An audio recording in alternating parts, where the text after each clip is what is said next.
Hello everyone and welcome back to another Grainman Travels adventure, and today you're on a new mod map called Memphis New York. Now this mod map was actually released only 4 days ago, so I am catching up. It was released on the 8th of the 8th 2024.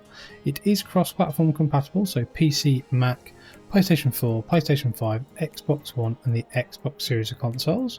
So it's actually on version 1.0.0.0. It's 322.81 megabytes to download. And it's been put together by a map maker called WillyBoy1010102. That's right. And yeah, it's actually a really nice American map, I must admit. Very impressed. Got some really nice features and some really nice field shapes and sizes. But let's run through some of the information on ModHub. It says, my first map after a year and a half of learning. Happy late birthday, Grandpa. Crikey. Welcome to Memphis, New York, a rural community in central New York with warm summers, harsh winters, and is known for its agriculture, despite the challenging and unpredictable environment. That's pretty good. In Memphis, you will begin your farming journey with a few fields and some small equipment to help you raise wheat. But be careful because the natural springs will cause Field 9 to flood in the summer. Halfway back in your field and just inside the woods, you will find a rundown chicken coop. It's pretty cool. To help you make some extra money on the side. If your equipment breaks down or you're interested in new equipment, Neil's shop is located just down the road. Down Whiskey Hollow Road, the springs come to benefit you, providing you with a year-round water source. Traditional crops grown here include wheat, oat, barley, corn and soybeans. The region produces a lot of dairy products such as milk and cheese, and maple syrup is also harvested commonly. And with a quarter of the map being covered with trees, as we're flying over now, the forests create diverse habitats for deer and are perfect for exploration in your free time. Scattered around the map are a total of 23 fields, some requiring access roads, but with 4.5 miles of rural roads to drive down and even more miles of off-road trails. Pretty cool. The off-road trails will allow you to explore the map to its fullest extent. Farmlands 44 and 32 are left blank for you to customise your own farm and house, and there's also all areas that are purchasable have snowfall on them and will need to be ploughed with the deep snow. There are some sell points and productions on the map, but I tried to keep it as realistic as possible. If you find any issues or have any questions, you can contact me in the Farming Simulator Discord. It's pretty good. And there's a couple of required mods which will be listed down in my video description, and while you're down there please feel free to like the video, let me know what you thought to the map tour and the map, and if you're new to the channel please subscribe, and if you'd like to support the channel please feel free to purchase FS25 using the codes and the links in my video description below. So let's get our feet firmly back down on the ground and have a quick look at our starting farm and our starting equipment. So as you can see, we start with quite a lot of nice bits of equipment. We've got a small tractor from Mass Ferguson, we've got a John Deere 7810 medium, a nice New Holland, I think we've got CR770 combine, we've got a Lizard pickup and also a John Deere Gator, trailer, header, ploughs, cultivator, power harrow, seeder to go on the power harrow, fertilizer spreader, weeder, baler, front loader and some front loader tools, bale spike, bale fork and universal buckets. That's all in new farmer mode. We don't have any leased items, and we only have tap and portable jet washer as a mod. So you've got portable jet washer as like a hose pipe, so that's pretty cool. Now starting farm, I'm going to do this slightly differently this time. So I'm actually going to just have a look at the farmland that we own, because everything seems to be spread around a little bit. So our house is here where our pickup is, and here we've got the Massey Ferguson. So we actually own all of this, that and over there as well, plus those. But so I think our house is there. This is our first barn with some equipment in, so we've got our small Massey Ferguson, the loader, weeder, etc, etc, etc, so that's good. And then over here through this field, for a really fast bit of running. Very pretty this map, I must admit. The trees and the foliage are fantastically well done. Bit of a track here then off the road just here. Probably should come that way myself, but there we go. We've literally got our big barn and our silo. Now I have found a slight issue.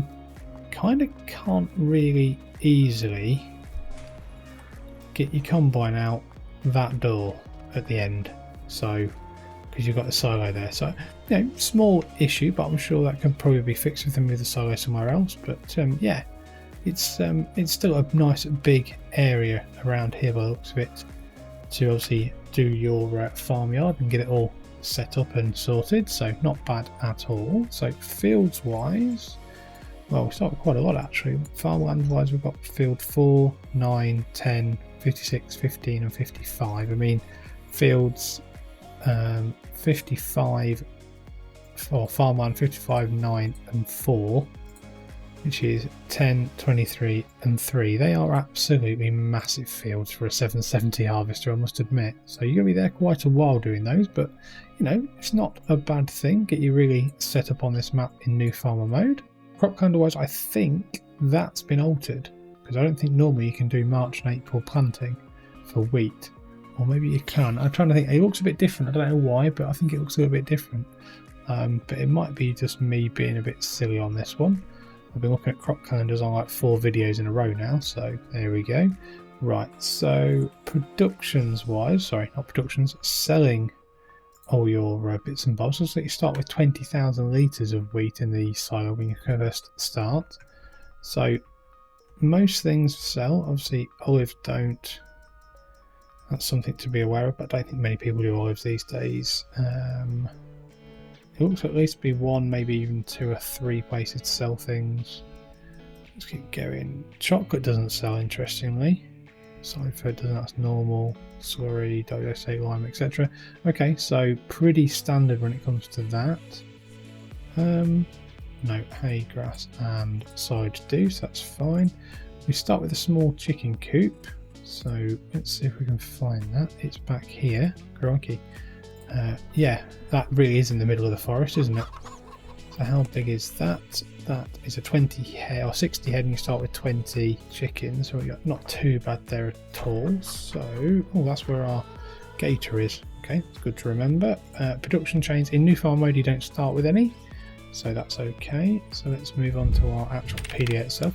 Pretty basic PDA. I mean, you got the main road running down here, you got another road that runs up here. Got a road that runs across here, one up here, one down there, and there's lots of tracks apparently in this forest area. We're not going to see them all on this map tour, but there's quite a few apparently. But I mean, I think the actual field shapes and sizes are really good. I mean, it's quite nice. You've got a bit of forestry through those 2 fields, a bit in there.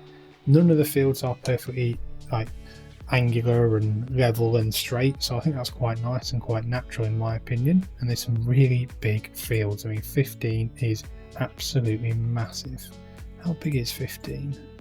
79 acres. That's a big old field. That really is. So yeah, not bad at all. Let's have a quick look at our selling points and productions then. We've got animal dealer down here, animal dealer, recycling centre, point of sale, vehicle shop, which is not far down from where we start here.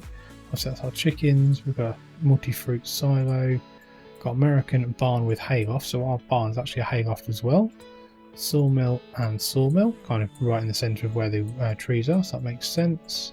Up here we've got Johnson's Farmers Market, bakery, biomass heating, debris crusher, fast food restaurants,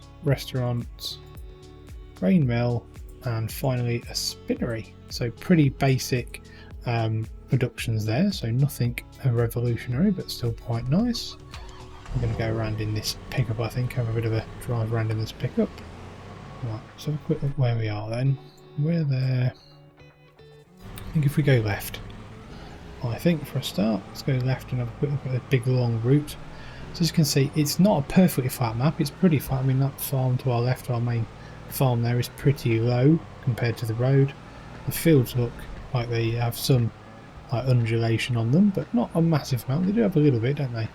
Which is quite nice. I mean, there's some very nice texturing going on, some really nice areas here with the trees, etc. They seem all very bright and vibrant, I must admit, which is quite nice. The roads are good quality as well, nice and wide, especially for some of these big fields though. I mean, these fields are absolutely massive, so that is very nice indeed. Is that the end of the map coming up, do we think, or not? No. So this is going to be a pretty big long run to take anything to your sell points down the bottom here. So that's a cool truck coming up here actually, like Mustang truck with bales on. It's a really nice feature, I must admit. Cemetery there, crossroads, old truck there, but that looks like an old transit van, that does. Crikey. So yeah, very nicely done indeed this. I mean, I think one thing I would probably say, well, that's an interesting way to turn the vehicle around, is probably going up and down this road all the time might get a little bit boring if you're doing many hours on this map. But to be realistic and true to life, obviously a lot of American roads are set up like this on purpose. Big long straight road straight through the towns and like the cities, etc., and the villages. That kind of makes sense. As you can see though, it's still very nice. There are lots of trees to work on and lots of big fields to do. A lot of big scale American farming, especially that one. That is huge. That'll take you a long time. I know I'm on the wrong side of the road, but there we go. Could set a good land speed record up here, I must admit though. That's one good thing you could do, I suppose. Right, and let's have a quick look. So we're just passing our farm again on the right, and our other barn on the left, and then we've got a house up here as well. As you can see, as we get a bit further this way, it seems like it is a little bit more undulating and some more contouring has been done. Some quite small fields as well. Let's see if we can make it around this guy. Yeah, look at that. That's where the shop is, by the looks of it. The houses are very nicely done as well. So I think what we'll do though is we'll just pull over up here, because we're about to go off the map again. Let's pull over here at the animal dealer and have a quick look at our starting field prices. Let's have a quick look then. So farmland wise, crikey, quite a lot to choose from. Let's start with a big boy then, shall we? 799,000, okay. That's 776,000, 285, 134, 183. Let's see some of this forestry, 24, 14, 26, 129. These at the back, 129, 83, 104, 128. Big boy at the back, 696. So yeah, quite a different arrangement of different bits of farmland and the way it's been set up. So I mean, I quite like this map, I must admit. It's quite a nice American map, really good and fantastic map for a first map though, I must admit. So hopefully you've enjoyed this map tour. If you have, give it a like, subscribe to the Grainman channel, and I hope to see you again soon. Many thanks for watching.